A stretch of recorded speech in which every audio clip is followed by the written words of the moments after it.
Addiction. It's something that could happen to you. When you think of addiction, you think of stuff like being addicted to caffeine, nicotine, weed, Zaza. In recent years, what people have been starting to become aware to, become privy to, is the ability to become addicted to internet personalities.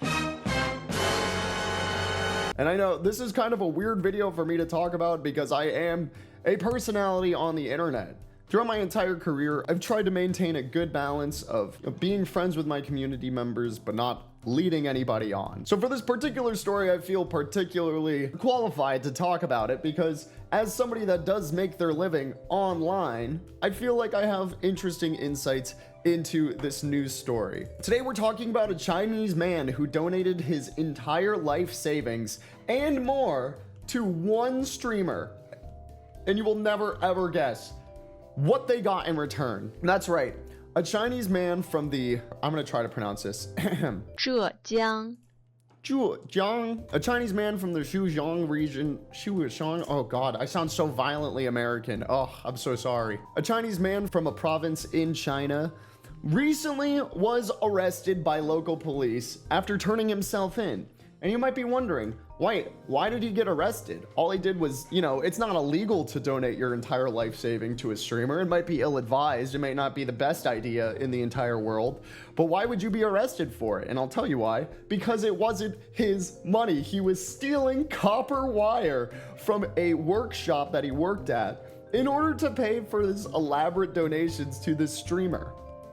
So the streamer hasn't been named. All of the articles about it have this like Asian woman looking at her phone, but I don't really want to use that image because after digging in a little bit deeper into the story, the streamer has not been identified. So the first thing that this man did when he fell in love with this unknown streamer was to drain his family's bank account. Around $200,000 of his family's money completely gone, going to this unknown streamer that he was obsessed with. And when that money wasn't enough, he turned to a life of crime, like the Joker. Instead of seeing Gotham crumble beneath his toes, what did he want? To be called bro. That's right, he wanted to be called bro, or at least a Chinese equivalent of bro, sibling, in a flirtatious manner by this streamer. He didn't want to see her, he didn't want to meet her. I'm sure he did, but that wasn't part of his expectations. He just wanted someone to talk to. And as somebody who is a streamer, as somebody that spends time in front of my audience, and I'm always chatting with my audience, I think it would be interesting to talk a little bit about the idea of parasocial relationships. Because I have to preface this by saying that I've made my living on the internet through the absolute graciousness of my community. People donating money to me and subs and bits are what have kept me alive for the last several years that I've been lucky enough to have this job. I have always told my audience, only donate what you absolutely can lose. It's like walking into a casino.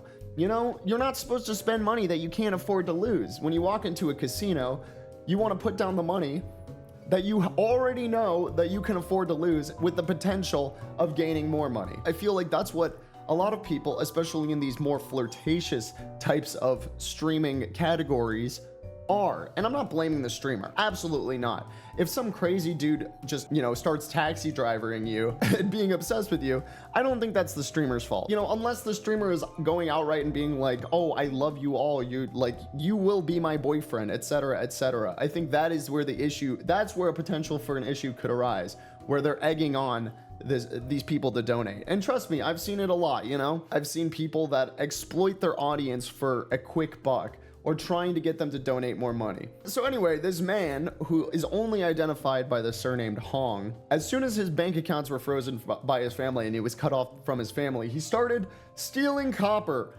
going so far as to commit 40 thefts of copper and then turning them and selling them into recycling stations for money.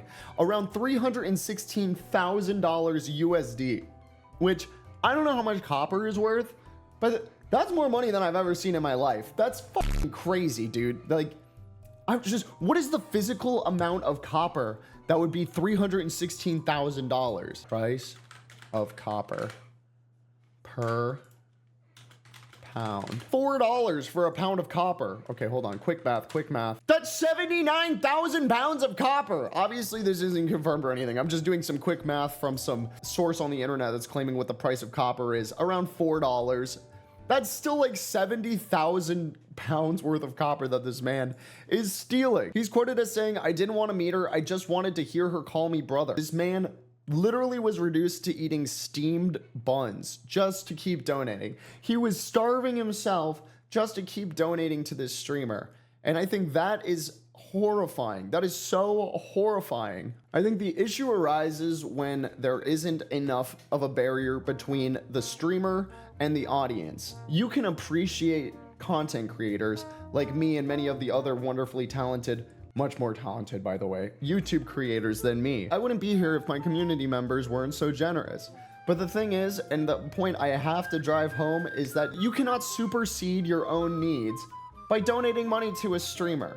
And that is something that would break my heart if I ever found out that somebody did, was they forego a meal, or they didn't get didn't treat themselves nicely before giving me that money instead. That is horrifying to me. And that is what I always am railing against. On the article, they quote a user commenting on this news story saying, "If you just want to hear her call you brother, why not record it and play it on repeat?"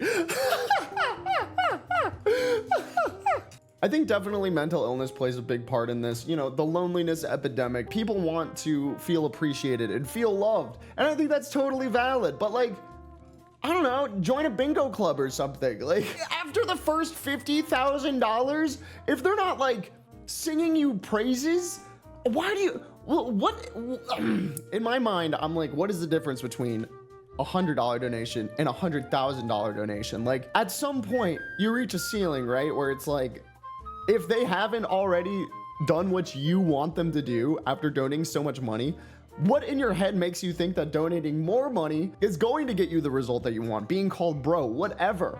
And this even seems like the most tame wants out of these people. You know, I've had people that have literally approached me at conventions and wanted some sort of. Anyway, the moral of the story is supporting people is awesome. It's an awesome thing to do, and it's 100% appreciated as a content creator myself. But please, don't drain your family's bank account. Don't, buy your kids Christmas presents first, dude. Like, do something. Treat yourself. Buy some food. Pay your rent that month. Jesus, do anything. Take care of your needs before supporting other people on the internet, especially people that won't give you the time of day. So anyway, that's all from a blue dog. Remember to slop responsibly, and I'll see you in the next video. Later.